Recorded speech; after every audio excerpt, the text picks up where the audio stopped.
lupo to gine ni gibedo kod life jacket kaka yo mar geng'o masiche maket koda mano. Jadek mane odong' yieno nose kony gi jowa mamoko ba jolupo wetegi mamoko manokel gi oko e dupi. Wachni notimore kasa bich mutieno. Menyo osechakore achaka kendo jomoko osewuok obiro bich okinyi masani mondo gidhi gichak ng'iyo around kama ne jogo gore piny. Nonro ma watimo iu ne chalo ni ne en gi life jacket to ne ok orwako sama ne oriembo. Anyalo wacho ne jowa ma jolupo duto ni kinde duto ka gidhi lupo, ng'ato ka ng'ato nego ne ni obedo kod life jacket mondo kata ka ajali machalo kamano timore to yud kaka inyalo kony ng'ato kata kaka onyalo float mondo okonye. Komachielo en obila e kaunti ma Siaya osechako timo nonro e wi wach magina obene jomuoji e kinde kampen mar duond buch siasa mar ODM manyo timore kar chung' od bura ma Ugunja e kaunti ma Siaya. Wacho bende nyoweyo ji adek moko gi hinyruoge maricho mokalo. Tulo nyomuoch e gweng' ma Suwinga e kinde rali mar Serombulu jachung' mar duond buch siasa mar ODM laro kom mar kar chung' od bura ma Ugunja. Nyasi mar Serombulu no lipot yango ni nyobagi dala mar MC ma Ugunja Ward mano Matino Otieno ka nyasi mabende nyoyuore gi johera mag duond bura mar ODM. Nyasi nyotelne kod jakom mar duond bura no Gladys Wanga. Ripot yango ni nyoduogo kethe ka oluore kod kweth mag rowere mabende nyocha kod chendo to Kawanga nyotieko loso. Wachore ni gie thuolo no ema jarit mar gavana ma kaunti ma be Gladys Wanga man jakom mar duond buch siasa mar ODM nyocha komuojo bunde malo ka okeyogo ji ema lisasi nyomako ji adek gie thuolo no. Peter Omondi gi Mark Arony nyochiel kod gi lisasi ka jal mar adek to iluongo ni Brian report yango ni lisasi nyomako lwete. Giduto nyoring kodgi e od thieth ma Mbira sub county motelo ne chwe golo Peter Omondi kod Mark Orony ma nyogol gi kanyo kendo ter gi od thieth maduong' ma Siaya. Komanda mar obila ma Siaya wano Samuel Kobina ne oyango wachni ka olero ni nonro chak tim kendo nyaka chop sani owacho ni nonro chak tim mar yango hie gima dinekel wach machalo kamano. Jalup ogai mar duond buch siasa mar Jubilee Dr. Fred Matiang'i ywak ni jotelo mag siasa manie sirikal chiwo aswaya ne joluto ombulu kendo koro gitiyo marach gi pes jopiny kaachiel kod nyamburko mag sirikal e timo kisera mag ombulu ne yiero madundo ma ochan timo e gwenge mopogore opogore e Thurka chieng' tarik 27 mar dweni. Kane oloso e gweng' ma Nyansingo mayudore kaunti ma Nyamira, Matiang'i ne owacho ni jotelogo koro chano mana mar biro kwalo ombulu e kinde yiero madundo ma ochan timo tich ang'wen mar juma manyien.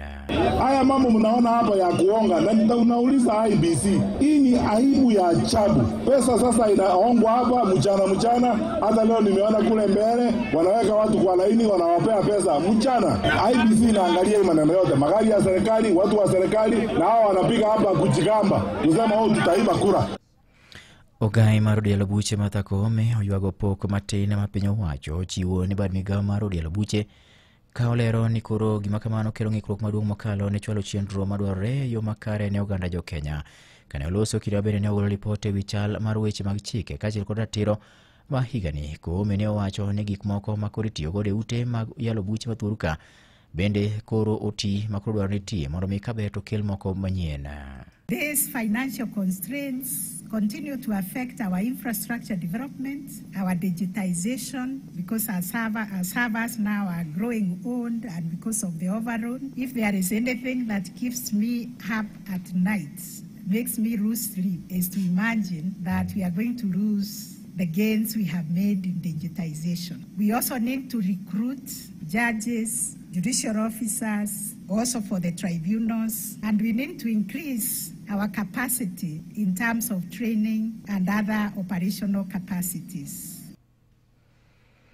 Komachielo ne jatend piny Kenya William Ruto odiochieng' ma kawuono ne oketo koke e paro adek mag chike ma yande ne opuodhi e od bura mamalo, chenro ma bende ne otimo e paloch mar Maiduguri kaunti ma Nairobi.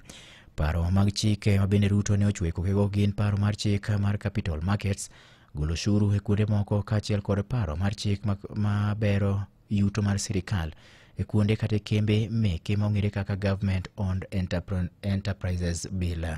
Speaker Moses Wetangula ne ochopo e kinde nyasi makamano mabende ni time paloch ma jatend piny e kaunti ma Nairobi. E kwara Mugajwanga weche gi medo biro ni kamoro moro ma intie okale nyakalondo mari mihero Maramogi. Imedo winjo weche manyien gi Vincent Otieno. Komachielo en ni piny owacho mamalo chako chenro mar kawo pach jopiny e wi wache keto e tim chike matayo sekta mar weche mag arita mag ji giwegi e thurka ka bende chik ma higa mar 2025 mane ochuogi matayo sekta mar arita mag ji giwegi koro geto rido motegno kembe mag arita mag ji giwegi kendo koro mano biro konyo e weche mag tiyo e yo bedruok e sekta no. Philip Liki Okelo mabende en jatatije mar Private Security Regulatory Authority wacho ni keto e tim chike machalo kamano ber mokalo nikech koro odwaro nonro matut mar ndiko kambi, chiwo lesen mar kambi mar chukdar, ndiko chukdar, tiegogi kaachiel kod gik moko duto ma bende timo kod kembe mag ji giwegi matayo weche mag arita. So what we are saying is that we need an industry that is professional, that is ethical, and that I need my people to be treated with the dignity and honor. This will be achieved only if we pass these regulations. And as the law states that we must have a robust public participation in place, and that's what we are doing. So let me thank the county security team, Madam Regional Commissioner and her team for coming. And let me also thank Wananchi that we've got their submissions of the memoranda, we've got their written requests, and we've got their opinions, and all those are going to be put in place as we head to Bunge.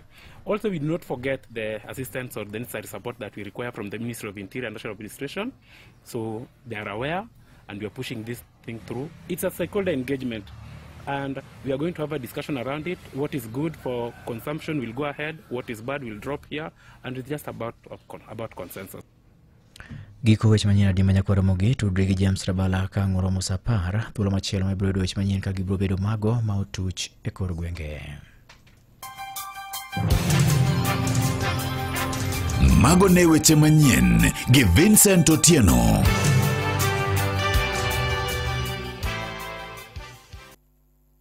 Ramogi kar chuny jaluo nyakora Mugajwanga ni yudo kanyo weche manyiena gi jalendo mari Vincent Otieno. Thuolo makoro gie thuolo ni nyakora Mugajwanga ang nawi kanyo kod DJ Vika, Bobiro kanyo kod Kira Ford Nyachula, kachiel kanyo kod Asia Nyaimbo, Friday edition donse nyakora Mugajwang.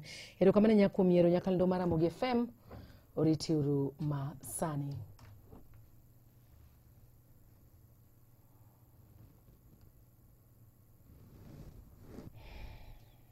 Maramogi Radio Ramogi kar chuny jaluo.